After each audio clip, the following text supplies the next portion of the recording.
Hi hello എല്ലാവർക്കും നമസ്കാരം. Big boss season 7-നകത്ത് നമ്മുടെ ജിസയിലും ആര്യനും ഒന്ന് പേടിച്ച് വിറച്ചതുപോലെ ഉണ്ട് കേട്ടോ. വേറൊന്നും കൊണ്ടല്ല, ഇവരുടെ ഈ ഒരു ഫ്രണ്ട്ഷിപ്പ് കോംബോ ഇല്ലേ, അത് പുറത്ത് ഭയങ്കര നെഗറ്റീവായിരിക്കും എന്നാണ് ഇവർ വിചാരിച്ചിട്ടുള്ളത്. ഇപ്പോൾ അങ്ങനെ ഇവർക്ക് ഫീൽ ചെയ്ത് തുടങ്ങിയിട്ടുണ്ട്. കാരണം ഇവർ ഇത്രയും ദിവസം വരെ വിചാരിച്ചത് ഈ ഫ്രണ്ട്ഷിപ്പ് കോംബോ പുറത്ത് ഭയങ്കര ഹിറ്റായിരിക്കും, ഭയങ്കര BGM ഒക്കെ ഇട്ട് കുറേ വീഡിയോസും കാര്യങ്ങളൊക്കെ ഇറങ്ങും എന്ന് തന്നെയാണ് വിചാരിച്ചത്. കാരണം അതിനുള്ള എല്ലാ എലമെൻറ്റും ഇവരുടെ കയ്യിൽ നിന്നും ഇത്രയും നാളിനിടയ്ക്ക് വന്നു കഴിഞ്ഞിട്ടുണ്ട്. നമുക്ക് ശ്രദ്ധിച്ചാൽ അറിയാൻ പറ്റും, പരസ്പരം വാരി കൊടുക്കുന്നത്, സഹായിക്കുന്നത് എല്ലാം അതിനകത്തുണ്ട്. പക്ഷേ ഇതെല്ലാം പുറത്തോട്ട് എത്തിയാൽ നെഗറ്റീവായിട്ടാണ് അല്ലേ? ഭൂരിഭാഗം ഇതിനകത്ത് പുറത്തോട്ട് എത്തിയത് നെഗറ്റീവായിട്ട് തന്നെയാണ്. കാരണം ആര്യൻ്റെയും ജിസയിലിൻ്റെ ഒരു നല്ല ഗെയിം ഇവരുടെ ഈ ഒരു കോംബോ നശിപ്പിക്കുന്നു എന്നാണ് പുറത്തുനിന്നുള്ളൊരു വിലയിരുത്തൽ. അങ്ങനെ തന്നെയല്ലേ? ഇവിടെ ശോഭ വന്നതിന് ശേഷം നമ്മുടെ ആര്യനെ കൊണ്ട് സാരിത്തുമ്പ് പിടിപ്പിച്ചു. അത് തന്നെ ഒരു ഹിൻ്റാണ്. ഇവർ കുറേ ഹിൻറ്റുകൾ ഇന്നലെ കൊടുത്തിട്ടുണ്ട്. വന്നു കയറിയ ഗസ്റ്റ് ആര്യനും ജിസയിലും കൊടുത്ത ഏറ്റവും വലിയ ഹിൻ്റ് അതായിരുന്നു. പിന്നെ നിഴലാണെന്നുള്ള പരാമർശം 2-3 സ്ഥലത്തങ്ങ് പറഞ്ഞിട്ടുണ്ട്.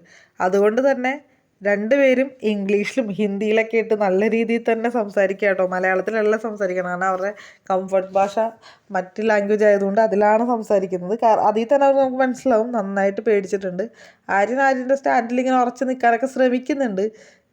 തേർഡ് പാർട്ടിയുടെ അത് ഒപ്പീനിയനാണെന്നൊക്കെ പറഞ്ഞിട്ട് ചിലപ്പോൾ അതൊരു റിവേഴ്സ്, ആര്യൻ എപ്പോഴും പറയാറുള്ളതല്ലേ, റിവേഴ്സ് സൈക്കോളജി ആയിരിക്കാം എന്നൊക്കെ പറഞ്ഞ് ജിസയിലിനെ കൺവിൻസ് ചെയ്യാനൊക്കെ നോക്കുന്നുണ്ട്.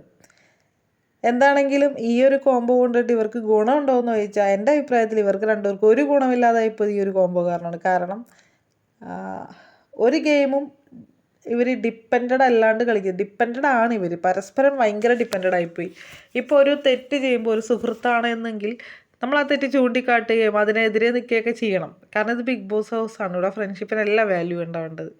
ഇവിടെ ഗെയിമാണ് കളിക്കേണ്ടത്. ഓപ്പോസിറ്റ് നിൽക്കുന്ന എല്ലാവരും കണ്ടസ്റ്റൻസും എനിമീസുമാണ്.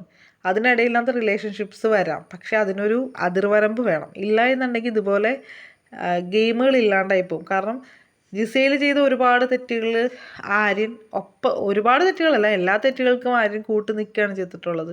ആരെയും ജിസയിലിനെ കൊണ്ട് ഒന്നും പറയിക്കാനായിട്ട് ആര്യൻ സമ്മതിച്ചിട്ടില്ല, ആര്യനും അത് ചൂണ്ടിക്കാട്ടിയിട്ടില്ല. തിരിച്ച് ജിസയിലും ആര്യൻ്റെ കയ്യിൽ നിന്ന് തന്നെ എല്ലാത്തിനും ജിസയിൽ കൂടെ നിൽക്കുകയാണ് ചെയ്യുന്നത്. ചൂണ്ടിക്കാട്ടിയത് തിരുത്താനോ അല്ലെങ്കിൽ മറ്റുള്ളവർ പറയുമ്പോൾ ഇത് ശരിയാണെന്ന് പറയാനോ ജിസയിലും ശ്രമിച്ചിട്ടില്ല. എന്താണെങ്കിലും ബിഗ് ബോസ് ഹൗസ് വിട്ടിറങ്ങുമ്പോഴെങ്കിലും ഇവർക്ക് മനസ്സിലാവും ഈ കോംബോ കൊണ്ട് ഇവരുടെ ഗെയിം ഒരു പടി താന്നിട്ടേ ഉള്ളൂ. ഇല്ല എന്നുണ്ടെങ്കിൽ ശരിക്കും നല്ല രീതിയിൽ തന്നെ അപ്പറിലോട്ട് പോകാനുള്ള എല്ലാ ചാൻസും ഉണ്ടായതാണ്. അപ്പോൾ കൂടുതൽ വിശേഷങ്ങളുമായിട്ട് വീണ്ടും വരാം. സബ്സ്ക്രൈബ് ചെയ്യണവരും പരിഗണിക്കുക. Thank you for watching.